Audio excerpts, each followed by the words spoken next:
बहुत पुराने समय की बात है। एक दिन श्री गुरु नानक देव जी महाराज अपने प्रिय साथी भाई मर्दाना जी के साथ यात्रा कर रहे थे। दोनों कई गांवों और नगरों से गुजरते हुए आगे बढ़ रहे थे। चलते चलते वे एक सुनसान जगह पर पहुंचे। वहां चारों तरफ सन्नाटा था। हवा धीरे धीरे चल रही थी और दूर तक कोई इंसान दिखाई नहीं दे रहा था। उस जगह पर सिर्फ एक पुरानी बेरी का पेड़ था और थोड़ी दूर पर एक कब्रिस्तान। भाई मर्दाना ने जैसे ही कब्रिस्तान देखा, उनके मन में डर पैदा हो गया। उन्होंने धीरे से कहा, गुरुजी, यह जगह ठीक नहीं लग रही। यहाँ तो कब्रिस्तान है। आगे किसी गांव में चलते हैं, वही आराम करेंगे। गुरु नानक देव जी मुस्कुराए। उन्होंने शांत स्वर में कहा, मर्दाना, जहाँ परमात्मा का नाम लिया जाए, वही सबसे सुंदर स्थान बन जाता है। भीड़ हो या सुनसान, ईश्वर हर जगह मौजूद है। गुरु जी के शब्द सुनकर भाई मर्दाना शांत हो गए। फिर दोनों वहीं रुक गए। कुछ देर बाद भाई मर्दाना भोजन करने लगे और गुरु नानक देव जी ध्यान में बैठकर प्रभु का सिमरन करने लगे। चारों तरफ गहरा सन्नाटा था। अचानक कुछ समय बाद गुरुजी ने अपनी आंखें खोली और दूर एक मकबरे की तरफ देखते हुए बोले, मर्दाना, वहां जाओ। जो पीर उस मकबरे में बैठा है, उससे कहना कि गुरु नानक उससे मिलना चाहते हैं। भाई मर्दाना तुरंत वहां पहुंचे। उन्होंने देखा कि मकबरे के बाहर कुछ लोग पहरा दे रहे थे। दरवाजा अंदर से बंद था। मर्दाना ने कहा, भाइयों, मेरे गुरु श्री गुरु नानक देव जी आपके पीर से मिलना चाहते हैं। उन लोगों ने तुरंत मना कर दिया। उन्होंने कहा, हमारे पीर 40 दिनों की कठिन तपस्या में बैठे हैं। उन्हें कोई परेशान नहीं कर सकता। भाई मर्दाना ने विनम्रता से कहा, यह संदेश किसी साधारण व्यक्ति का नहीं, श्री गुरु नानक देव जी महाराज का है। लेकिन किसी ने उनकी बात नहीं सुनी। एक आदमी बोला, अगर तुम्हारे गुरु सचमुच पहुंचे हुए संत है, तो उनका संदेश अपने आप हमारे पीर तक पहुंच जाएगा।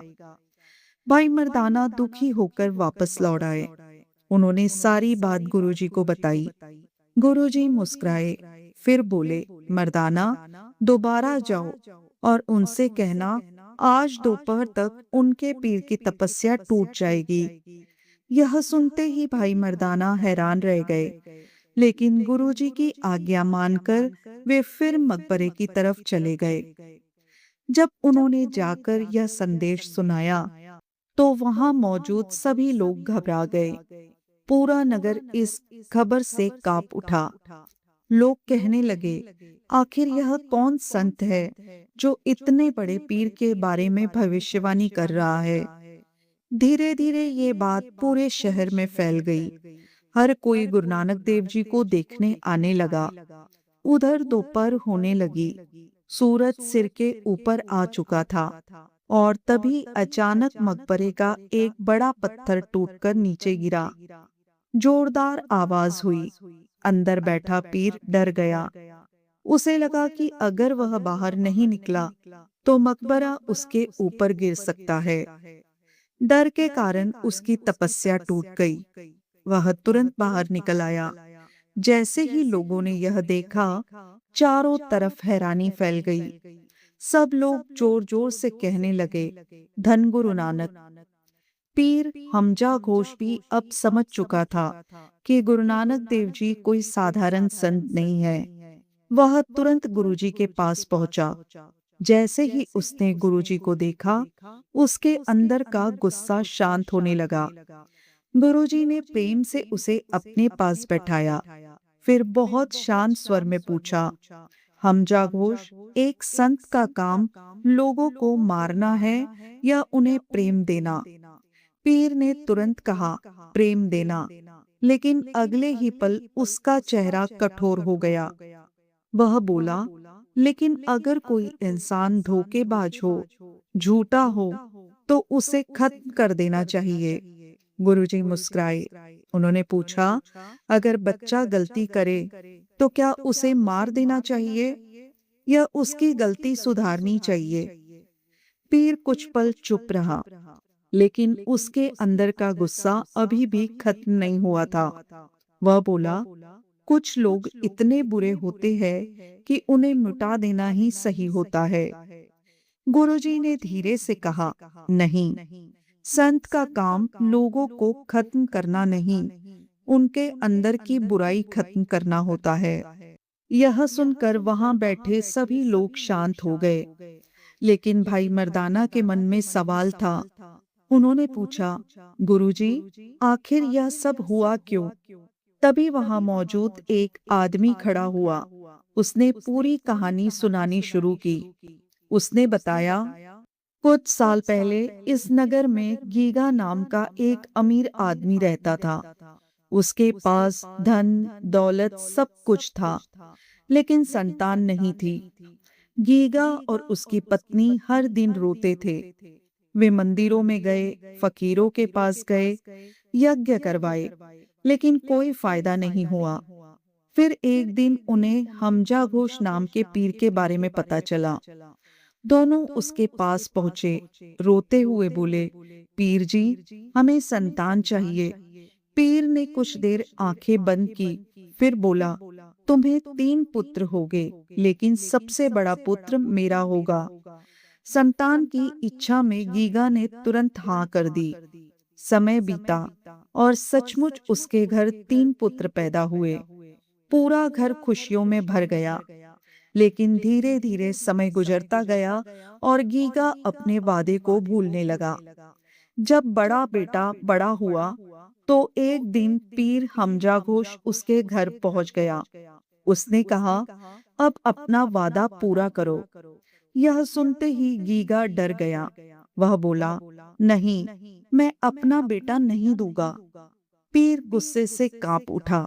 उसने कहा, तुमने मेरे साथ धोखा किया है। लेकिन गीगा अपनी बात पर अड़ा रहा। तब पीर ने क्रोध में कहा, यह पूरा शहर झूठों का शहर है। मैं अपनी तपस्या से इसे खत्म कर दूंगा। यह सुनकर पूरा नगर डर गया और उसी तपस्या को तोड़ने के लिए आज गुरु नानक देव जी यहाँ आए थे। कहानी सुनने के बाद भाई मर्दाना जी गंभीर हो गए। तब गुरुजी ने कहा, मर्दाना, बाजार जाओ, एक सिक्के का सच खरीद कर लाओ और एक सिक्के का झूठ। सब लोग हैरान रह गए। मर्दाना बाजार गए। उन्होंने कई दुकानदारों से पूछा, मुझे एक सिक्के का सच चाहिए और एक सिक्के का झूठ। लोग उनका मजाक उड़ाने लगे। कोई हंसने लगा, कोई बोला, ऐसा सौदा कहीं नहीं मिलता। लेकिन आखिर में एक बूढ़े दुकानदार ने 2 कागज लिए और उन पर कुछ लिखकर मर्दाना को दे दिए। मर्दाना वे कागज गुरुजी के पास ले आए। गुरुजी ने वे कागज पीर हमजा घोष को पकड़ा दिए। पीर ने पढ़ा। पहले कागज पर लिखा था, जीना झूठ है, और दूसरे पर लिखा था, मरना सच है। यह पढ़कर पीर चुप हो गया। गुरुजी बोले, जो इंसान जीवन की इस सच्चाई को समझता है, वह कभी बुरा नहीं हो सकता। फिर गुरुजी ने पूछा, अगर इस पूरे शहर में एक भी अच्छा इंसान हो, तो क्या पूरे शहर को खत्म करना सही होगा? पीर अब पूरी तरह शांत हो चुका था। उसकी आंखें नीचे झुक गई थी। उसे अपनी गलती समझ आने लगी। गुरुजी आगे बोले, गलती इंसान से होती है, लेकिन संत का काम सजा देना नहीं, दयालु बनना है। अब हमजा घोष की आंखों में आंसू आ गए। वह गुरुजी के चरणों में झुक गया। उधर गीगा भी रोता हुआ आगे आया। उसने हाथ जोड़कर कहा, गुरुजी, मुझसे गलती हो गई। गुरुजी ने उसे भी प्रेम से माफ कर दिया। फिर मर्दाना ने रबाब बजानी शुरू की। चारों तरफ अद्भुत शांति फैल गई। जो लोग कुछ समय पहले डर में जी रहे थे, अब उनके दिलों में प्रेम भर चुका था। पीर हमजा घोष भी गुरुजी की भक्ति में लीन हो गया। और कुछ समय बाद गुरु नानक देव जी वहां से अपनी अगली यात्रा पर निकल पड़े। संगत जी, इस साखी से हमें बहुत बड़ी शिक्षा मिलती है। अगर कोई इंसान हमारे साथ गलत करे, तो बदला लेने की आग हमें अंदर से जला देती है। गुस्सा, नफरत, बदले की भावना सबसे पहले इंसान को अंदर से खत्म करती है। लेकिन क्षमा क्षमा इंसान को महान बना देती है। गुरु नानक देव जी ने हमें सिखाया है कि बुरे इंसान को नहीं, उसके अंदर की बुराई को खत्म करो। अगर आज दुनिया में लोग बदले की जगह प्रेम अपनाने लगे, तो आधे दुख अपने आप खत्म हो जाएंगे। इसलिए हमेशा दया, प्रेम और क्षमा का रास्ता चुनिए।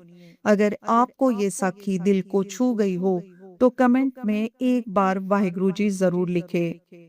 वीडियो अच्छा लगा हो तो लाइक करें और ऐसे ही प्रेरणादायक साखियां सुनने के लिए चैनल को सब्सक्राइब जरूर करें। धन गुरु नानक।